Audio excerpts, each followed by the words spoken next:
Hello everyone, my name is Relentless Lamon Brewster. I'm the former heavyweight champion of the world. I held the world title from 2004 to 2006.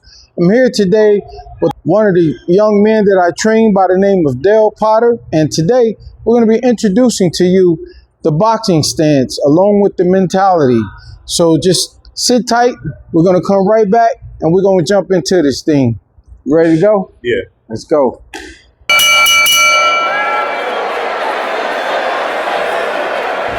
Again, today we're going to be talking about the boxing stance and the importance of it, the significance of it. And when I personally look at boxing stances, because over the years, all of the years that I've been boxing, since 1980, as a matter of fact. And so throughout my life, being on the U.S. Olympic team, being a world heavyweight champion, and even before that, even as a contender, I faced numerous styles, and it was all based on a person's stance. And when I started really doing my research into a person's why in terms of his stance, I come to understand that it's always based on a person's boxing IQ, and it's always based on their shoulder width. It's based on your feet. It's based on the length of your legs, your arms. So all these things really factor into making the perfect boxing stance. And so what I want to do is have Dale to get him what I would say is your best boxing stance, right? Yeah. So this particular stance right here is what we call the Philly shell. The Philly shell is a style where you have the lead hand down, but the protective hand here. And so you're punching out, it's coming at an angle, it's not coming straight out like a traditional boxing stance. Could you show the difference between a traditional boxing stance and a Philly shell? So this is a traditional boxing stance. This is a stance that was used mainly in the I would say the early years of boxing, if you will. If you look at a lot of the old fighters, they fought with their hands up. And that's, in my opinion, people who did not want to take the chance on being slick, because the Philly shell is more it's an inviting style. The Philly shell is a style that you can really set your opponents up, because it makes you look like you're defenseless because your hands are down.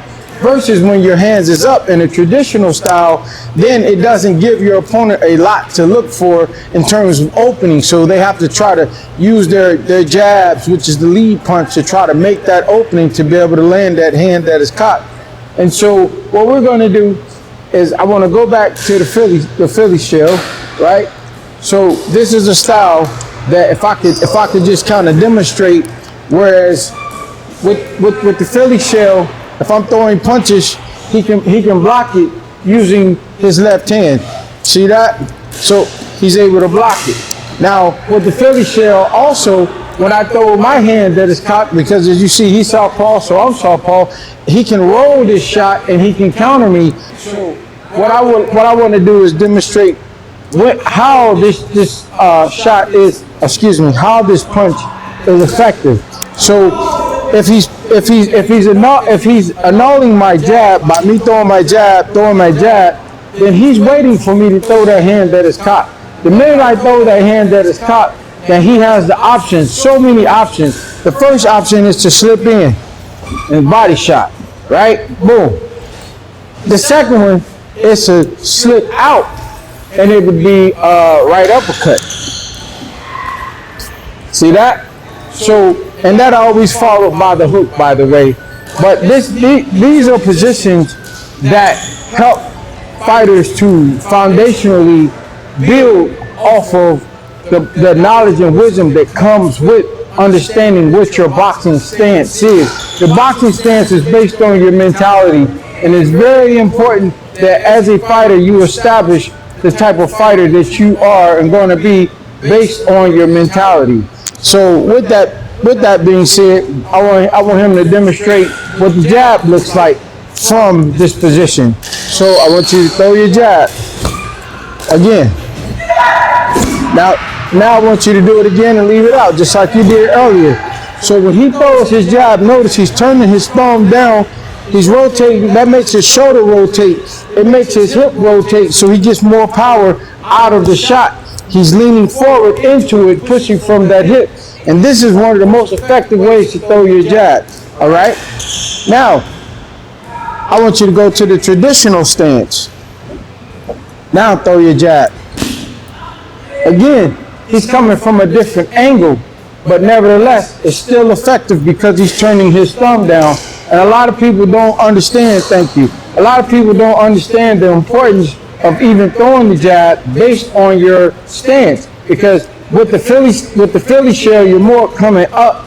With the traditional stance, you're more coming straight out. And as a fighter, you want to learn to work off angles versus just down the middle. That's why the traditional style of boxing really is non-existent in the sport, because these hands that you use to be offensive with are also defensive, and they blind you. So if you're fighting a guy, especially that's lower than you, you have to bring your hands down, which exposes your chin. So I personally prefer the Philly style based upon the opponents that I'm fighting. So this is just another notch on the belt for anybody who's looking to have a boxing IQ that is worthy of being a world champion. So what we'll do is we'll end here and we'll go to the next one. Man, I'm just glad to be here. You know how far I came.